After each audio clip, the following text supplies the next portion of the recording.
It's early morning and cities across the Malay Peninsula come awake.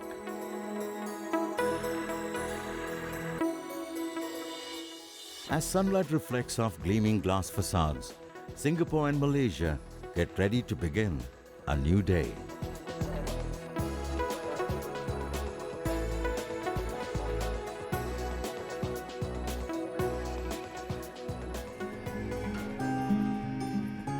Shutters open, the blinds are rolled up, and the early morning news is poured over.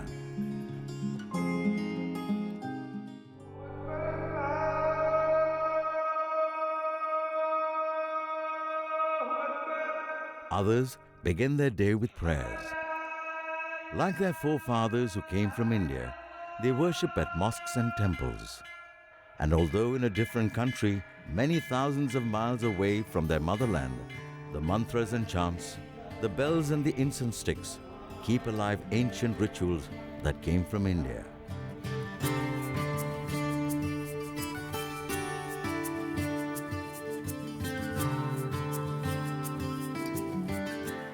The history of the Indian diaspora in Malaysia and Singapore is long and sometimes tumultuous. Indians have come here over the last millennia and continue to come even today. From all parts of India, they migrate, but most notably from the south. They have come as traders, as merchants, as laborers and convicts. They have come in large groups, herded together in coolie ships, or as individuals with valid work permits.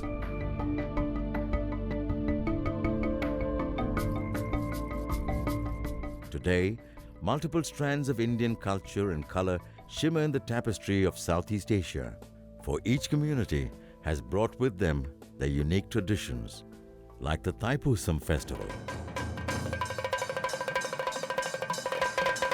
In new lands, Indians have kept their identity alive, while accepting the best of Chinese and Malay culture. Today, Malaysia and Singapore's Indian communities are a dynamic fusion of the traditional and the modern. Indian influence really dates back thousands of years. We know that Buddhism and Hinduism went from India, came to this part of the world, but even Islam came to Malaysia, to this part of the world, not directly from the Arab world, but from India. India is not a foreign land even to me, because culturally we are exposed to Indian culture. Indian food has come to Southeast Asia, not just Singapore, many years ago, and it has influenced many other cuisines as well. The interactions between the various places in Southeast Asia and the Indian subcontinent gave rise to very new ideas of law, new ideas of kingship, new ideas of architecture. Surrounded by dense jungle, the valley of Lembah Bujang kept its secret hidden from prying eyes for hundreds of years. A chance discovery in 1936, however, led to the rewriting of Malayan history. For, concealed amongst the forest litter and covered by the roots of the rainforest trees, was a sprawling complex of Hindu and Buddhist temples and buildings spread over more than 200 square kilometers. Many of these temples date back more than 1,500 years. Artifacts and pottery recovered here and now displayed in the Bujang Valley Museum show clear trade and cultural links to mainland India. The major architectural forms which remain with us today from this classical period in Southeast Asia are all based on Indic models, one would say. Painstaking explorations here, as well as records unearthed in temple and port complexes along the east coast of India, have revealed direct trading links between the South Indian Cholas and Pallava kingdoms and the Malay and Sri Vijaya kingdom. The importance of the Malay Peninsula and Sumatra as what might be called the bottleneck in that trade route was recognized very early. And the Cholas, when they came to power in the 10th century, recognized that if they were going to control that trade, they had to control the ports of the Straits of Malacca. These statues of a seated bodhisattva, this dancing girl, Buddhist inscriptions on stones, delicate pottery all show strong Indian influences. Many Sanskrit words are even now used as root words in the Bahasa Malaysia language. The Prime Minister, for instance, is called Pradhan Mantri. The word for royal is Raja. Some of the cardinal points like the north is Uttara. And it might interest you to know that the west in Bahasa Malaysia is Bharat. Like language, Indian culture has become an indelible part of this land. In Singapore's Parihaka Museum, a unique exhibition showcases the ancient connections between India and Southeast Asia through the diverse forms of the Ramayana, a quintessentially Indian epic that has bloomed throughout Southeast Asia.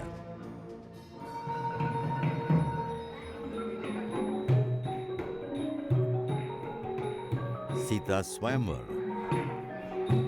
Jatayu's valiant efforts are being enacted not by Indians but by Malays and Singaporeans. We began to put together this idea of a Ramayana exhibition, not just telling the epic or the story, but also conveying the concept that actually Ramayana is pan-Asian.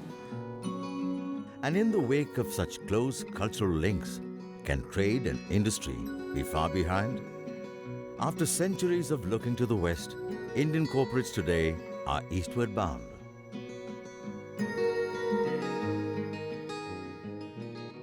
Southeast Asia, Malaysia will be the new horizon for growth for Indian companies. And of course for Malaysia, the Indian economy growing at this pace is a very attractive opportunity. And therefore we are just following up on a trade relationship that goes back a long time. Tata Consultancy Services, one of India's leading consultancy and IT firms, has based itself in the Malay Peninsula to provide services to the entire Southeast Asian region. When you bring multinational cultures together and if you give it an open environment, then you can get a lot of ideas flowing back and forth. India is a natural multiracial culture, so we value it. We are focused on local talent, grown it, hired it, and have them across, whether it is Singapore, Malaysia, or any of our Asia-Pacific countries. Not only have Indian companies come to the Malay Peninsula, Malaysians of Indian descent have become successful entrepreneurs, taking their expertise to the international market and sometimes back to India. The Petronas Tower in Kuala Lumpur is Malaysia's tallest building and its most visible icon. Under the shimmering glass panes that clad its impressive facade is the iron and steel superstructure that holds this building together. And this is the work of the infrastructure company Eversendai, started in 1982 by A.K. Nathan.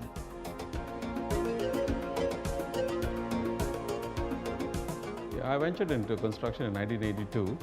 Subsequently, we went on to build a lot of high-rise buildings like the Emirates Towers, the Kingdom Center in Saudi Arabia, and the Burj Khalifa, the world's tallest building. I'm a Malaysian, but Indian origin. My roots are still in India, but I'm born and brought up in Malaysia. A.K. Nathan is helping upgrade India's infrastructure as well. His company recently completed the first phase of expansion and upgradation of Mumbai's International Airport, its new gateway to the world.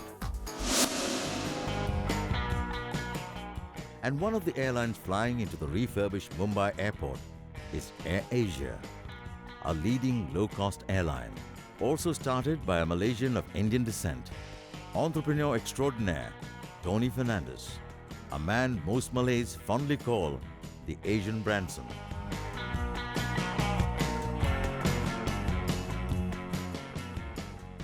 Highlighting these success stories is Shobha Seringbala, the editor of India Say, a magazine on the achievements and concerns of diaspora Indians. I launched my first issue of India Say, the magazine. It's called India Say because we are all from India, and our tagline is proud to be India Say. Indian excellence in entrepreneurship isn't new to Southeast Asia.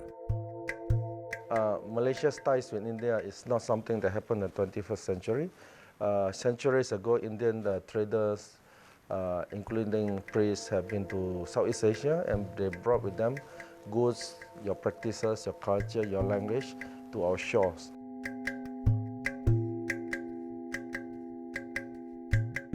Clustered around the town of Malacca are the earliest of Malaysia's Indian emigrants, the Chittis.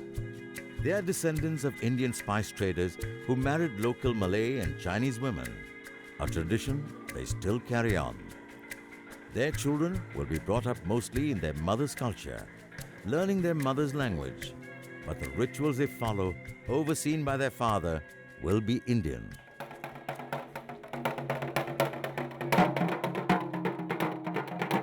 Malacca Chitti community is very unique community. Even though you see they are Tamil, they can't speak Tamil. They speak Bahasa. They've been using the Indian influence. Indrani Raja is a local Chitti historian who set up the Malacca Chitti Museum to record the extraordinary journey this tiny community has made over the centuries they lived in Malaysia. Maybe one day I will write a book about this community so that people will know what is this community and where they come. But by no means are the Chittis the only Indians to call Malaysia home. Little India is home to a nondescript building where Dato Palaniappan carries on the trade that brought his family to Malaysia 600 years ago. என் பேர் Dato Palaniappan. நான் மலேசியாவுக்கு 40 வருஷம் ஆயிடுச்சு. எங்கள் கிராண்ட்ஃபாதரோட father nearly 600 years ஆச்சு. From Chettinad in Tamil Nadu, the Chettiars introduced their unique systems of transaction and record keeping to Malaya. With an enviable reputation for accuracy, their near-perfect bookkeeping increased trust among the Malay and Chinese customers. Banking system இப்போ உருவாக்குறது எங்கள் செட்டியாசம் கொண்டு வந்தோம் நாங்கள் அந்த banking சிஸ்டத்தை. But not all descendants of ancient Indian traders chose to carry on their ancestral professions. Some, like celebrated chef and author Veni Knight, honor their roots and their adopted homeland by mingling Malaysian and Indian flavors in the delectable dishes tossed together in a magic wok. We used Indian spices. Just now you saw me cooking the vegetable. It's really Indian, right? And now you use that panch pora, remember? That's also Indian. But they're a little bit different would be the beans, right? That is the only thing that will be different. So it's actually, you can tell, hey, this is Indian food, but it's still a little bit different. Veni's ancestors were soon joined by immigrants from the rest of India who were brought in by the colonial powers. And the reason for this great migration? Rubber. Smuggled from Brazil and grown under careful conditions in the Kew Gardens, the rubber plant was introduced to Malaya in 1877, and by 1896, Malaya's first plantation had started. Supported and encouraged by the colonial government, large-scale migration of Indian indentured labor took place mainly from southern India. It represented one of the worst aspects of imperialism. You can only again understand it in the context of British imperialism. Here, both Malaya and India were colonies. So as far as Whitehall and the London civil servant is concerned, he's just moving people, one colonial people, from one island to another. It didn't bother him. And so, yes, it was actually very akin to slavery. The conditions were very, very tough. In fact, I think some of them came in chains. Around 200 miles north of Kuala Lumpur is the small island of Pulau Jerjak.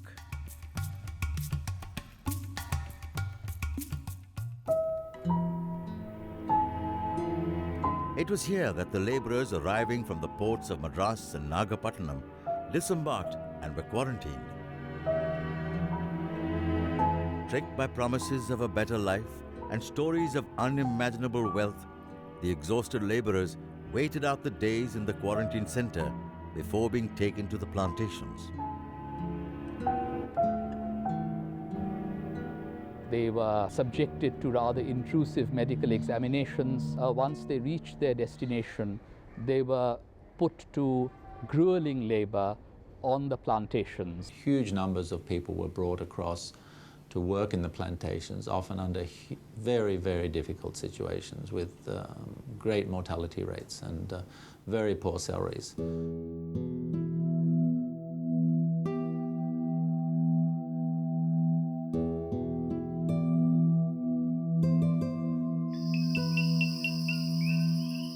Descendant of an indentured labourer, Muniappan still works on a plantation, much like his father and grandfather before him. Like Muniappan, Maniam and Devi have also grown up knowing only plantation life. They have been tapping trees together for more than 25 years and understand all too well the difficulties of life on a rubber estate. பிரச்சனை இல்லாத பிரச்சனை தான் என்ன செய்யறது கஷ்டப்பட்டு நாங்கள் வேலை செஞ்சு பிள்ளைங்களை கவனம் பண்ணி ஏதோ அதுங்க நல்லா இருக்கணும்னு தான் நம்ம பார்க்குறோம் நம்ம மாதிரி அதுங்க வரக்கூடாது கஷ்டத்துக்கு. Maniam and Devi, however, are determined that their children will have the option of pursuing another career. They are sent to a local school and their education monitored strictly under Devi's watchful eyes. The Malaysian government has turned their attention to the problems faced by plantation workers' families. New schools have been constructed in many plantations and existing ones upgraded. Many, like L. Krishnan, have grabbed this opportunity. In the initial stage, I grew up in a rubber plantation. I took up education very seriously because my parents were very concerned about education. But not all colonial-era Indian immigrants have had the same hard struggle indentured labourers faced. When they talk about the Indians in the past, they always refer to the Indians as labourers, whereas they used to dominate the courts and the hospitals. An eminent Malaysian historian of Chinese descent, Khoo Kek Kim, is fascinated by the rich ethnic diversity Malaysia offers.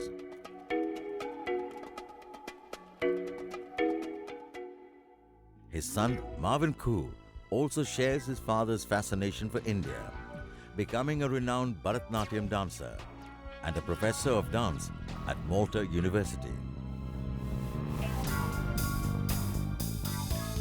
My younger son became very interested in Bharatanatyam. Later on, to ensure that he continued to be very good, I put him under a guru in India. And the guru one day told me, he said, everybody comes to India to learn how to dance, but your son comes here to study the dance, he said. Khoo Kek Kim and Marvin Khoo embody the peaceful synergies between different cultures seen throughout Malaysia, just like the Khoo Kong Si Temple built by the Leon Santong clan.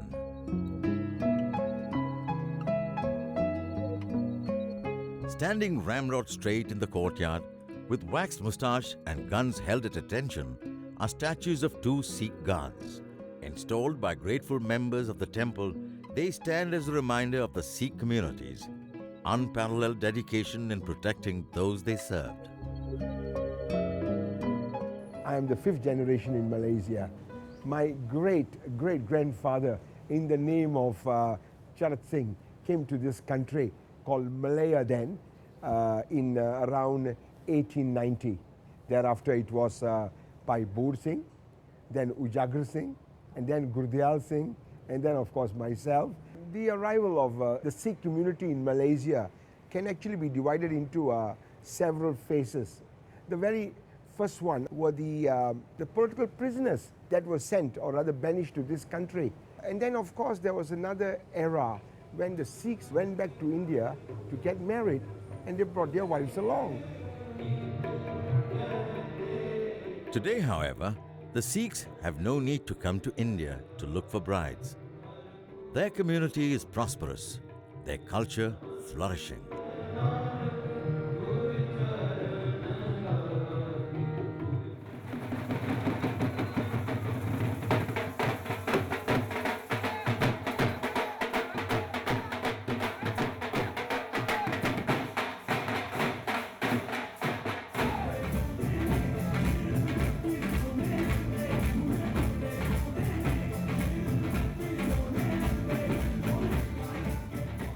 We are involved in music because music is our passion. We have had our Malaysian independence for 50 years and there's not even a single Bhangra album from Malaysia. So we felt there's a need for us to promote our culture. I think people who live outside India are more Indian. When you're away from India, you would want to bring that culture with you and spread it wherever you are. That's why I feel like they're more Indian here.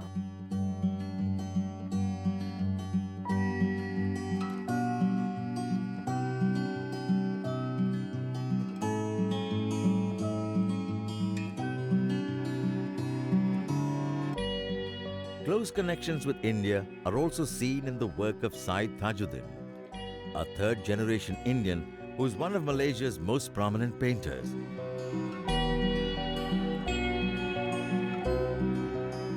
His paintings are on permanent display in Malaysia's National Museum. Educated at Madras Art College, Syed draws his inspiration from Indian epics and the cave paintings of Ajanta. India is well known for its epics, and of course the Ramayana is the greatest epic given to us by our ancestors. It is not only meant for the Indians alone, but it is for the whole humanity. From magical paintings to the mysteries of music, Indian cultural influences have crossed borders to bring new disciples to its folds. The fusion music of Akasha blends the best of Indian and world music. We basically play traditional Indian music mixed with traditional Western forms of music like blues and jazz and Malay music and Chinese music and Western classical music all kind of rolled together. It's a very interesting form of diversified world music.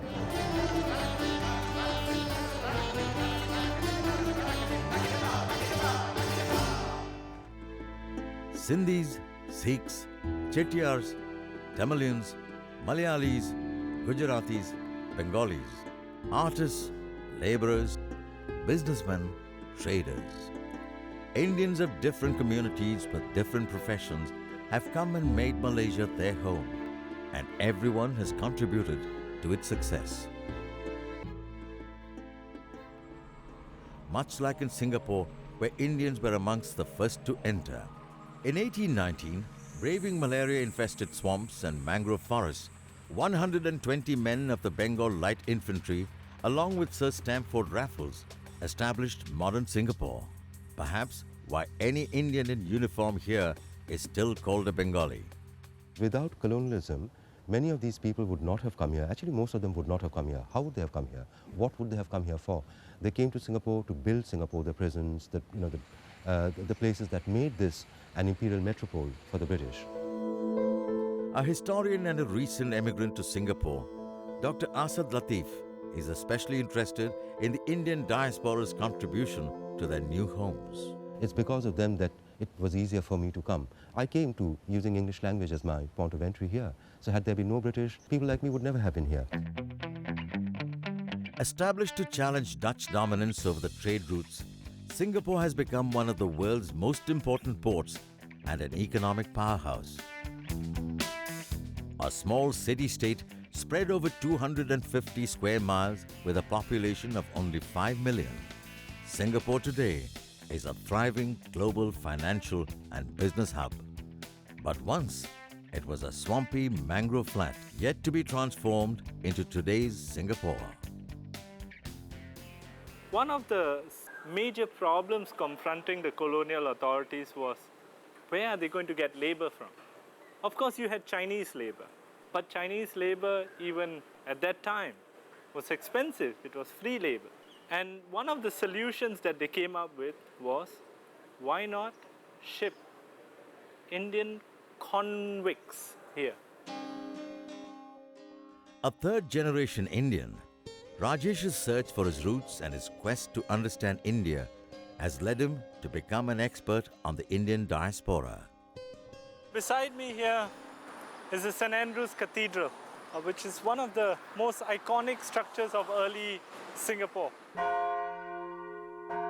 The imposing St. Andrew's Cathedral.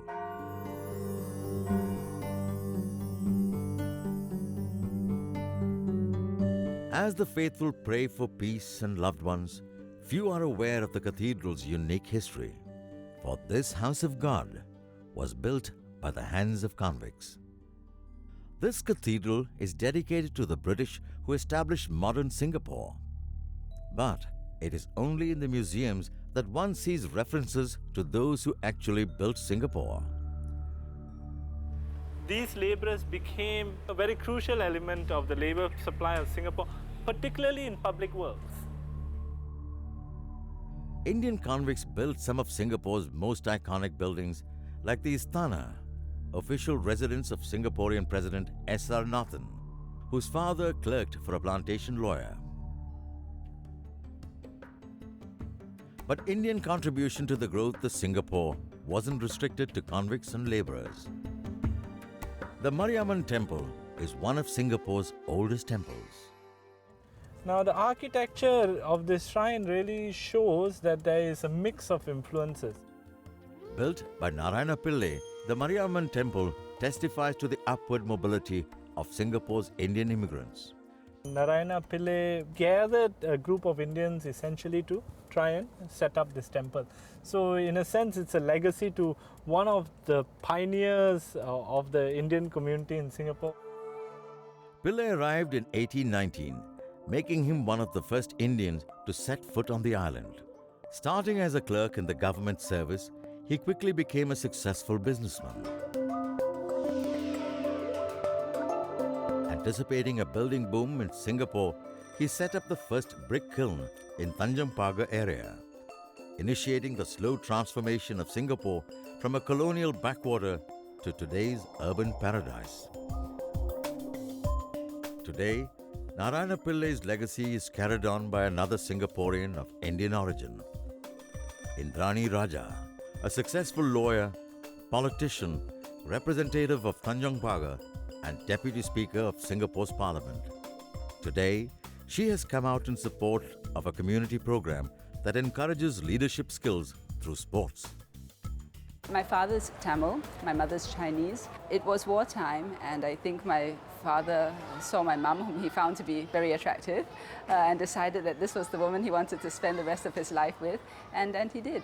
Being part of a family that was both Indian and Chinese was just a very natural thing. As a child, you don't think about these things, and you absorb the influences that you're exposed to without thinking about it.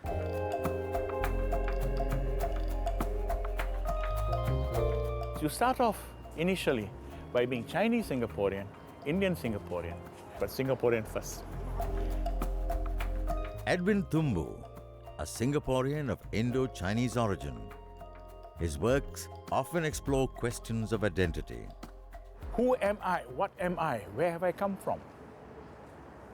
What have I got to build upon? When you become independent, you inherit a shell. You inherit an idea. You inherit a vision. And you've got to start filling it up. So what do? You look for common things.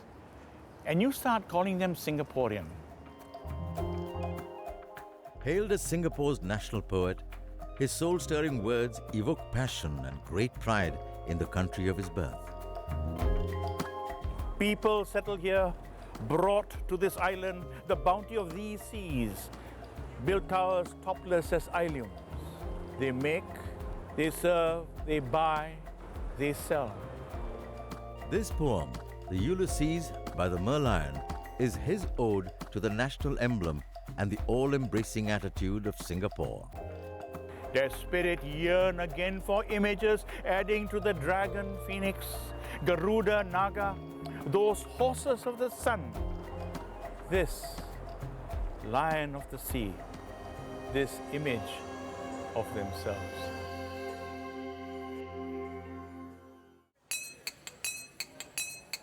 Another national symbol is usually served on the plate and consumed in blissful silence.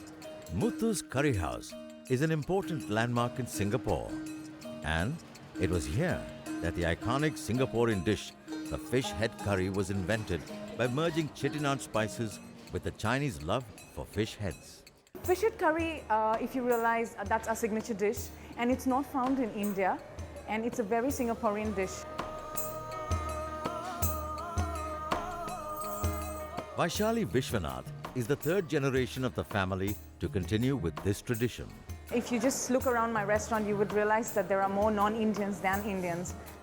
Intermingling of cultures is a way of life in Singapore, not just in cuisine, but in festivals and religious ceremonies as well. The ear-splitting cacophony of crackers shatter the peaceful stillness of the night. Tonight is the last day of the Chinese New Year, and everyone is willing to make the most of it. As the dragon bobs and weaves its way through the streets, the region's multi-ethnic character becomes visible. For holding up the dragon and dancing with equal gusto side by side with the Chinese are the Indians. This cultural exchange is not just one way. The Krishna temple has a steady supply of Chinese and Malayans coming in to pay homage to the god of goodwill.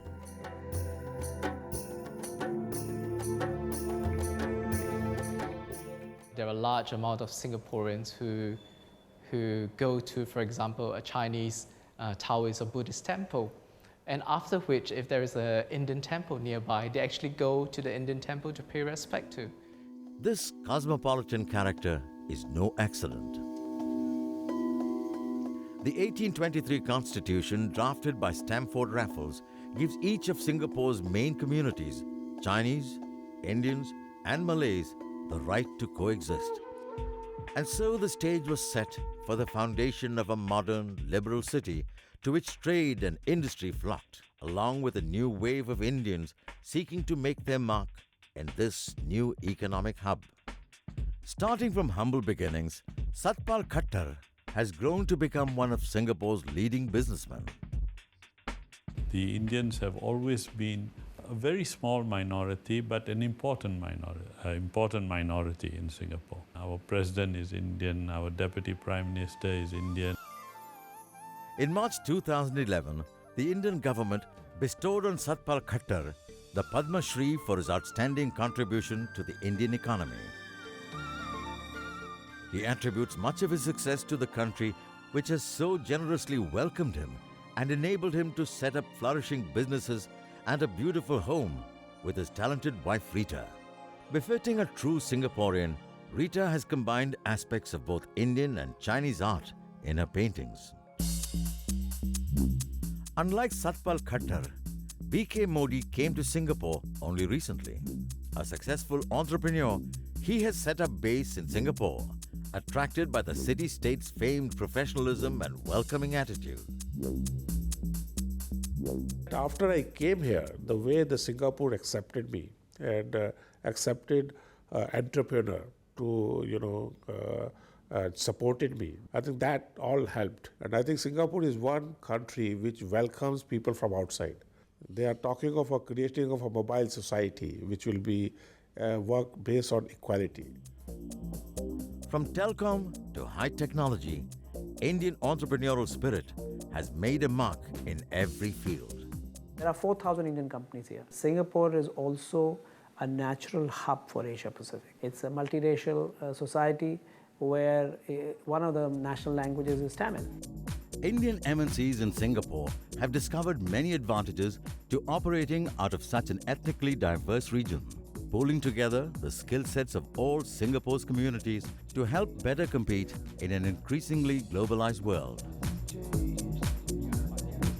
We employ the multiracial ethnic groups. We have Chinese, we have Indians, we have Malays, all working in our organization. This multicultural professional environment is leading to a new round of cultural exchange and integration that builds on ancient connections. The ever-increasing interaction between the region's three largest ethnicities, Chinese, Malays, and Indians, is fast being reflected in pop culture. Mood, smile, action. Up north from Singapore, in Kuala Lumpur, a popular TV series is being shot. A story of an Indian and Chinese family in Malaysia. This Indo-Chinese Malaysian television series may be breaking new ground, but cultural commingling has been taking place at Rasool's, a neighborhood spice shop for decades. We are the third generation in Singapore. The first generation, my grandfather is actually from Nagapattinam, from Tamil Nadu, and my paternal grandfather is actually from Burma. So for few generations we had business over the seas. Russell's in Little India's Tekka market is famous for its spices and homely atmosphere.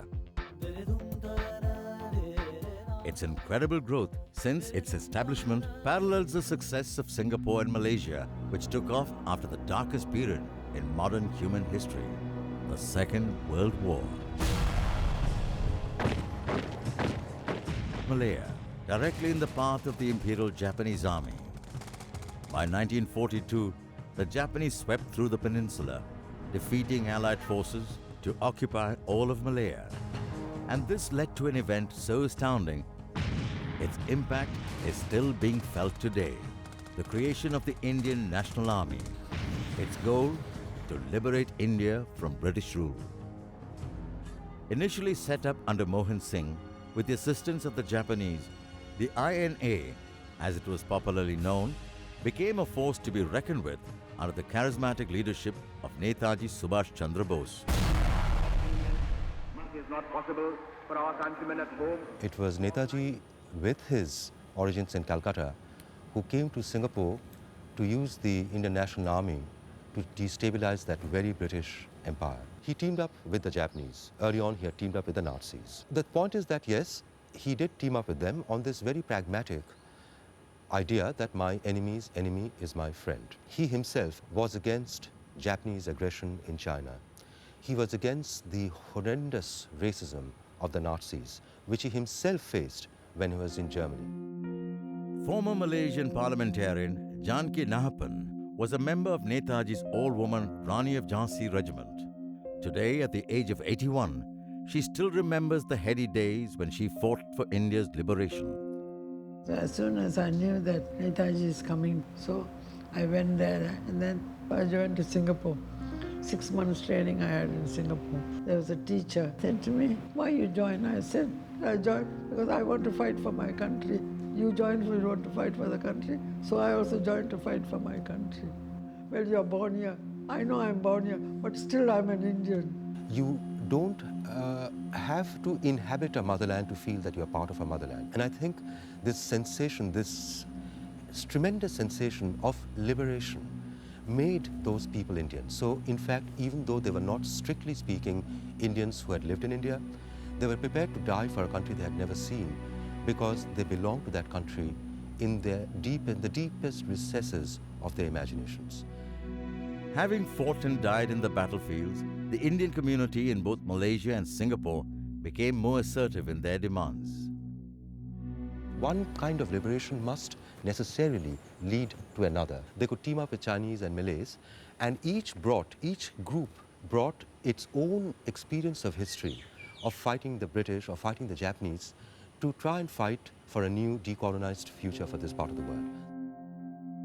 People like Janki Nahapan became members of the Malaysian Parliament. It is, first of all, to the credit of Indian political mobilization and particularly the role of the Azad Hind movement in Malaysia and Singapore, that they began to claim their rights. And by now, of course, there were many who have been able to leave their sorry past behind and have actually risen to positions of influence and importance. Post-independence, both Malaysia and Singapore chose different models of integrating the three main ethnicities that call them home. The story of the Indian diaspora is one of overwhelming success. Continuing an ancient tradition of exchanging culture and trade, Indians have flocked to Singapore and Malaysia, excelling in fields as diverse as art and architecture, industry and government. Their successes bade their adopted homelands in acclaim, and in turn, Singapore and Malaysia have accepted them, given them space to spread their wings, and an endless horizon in which to soar.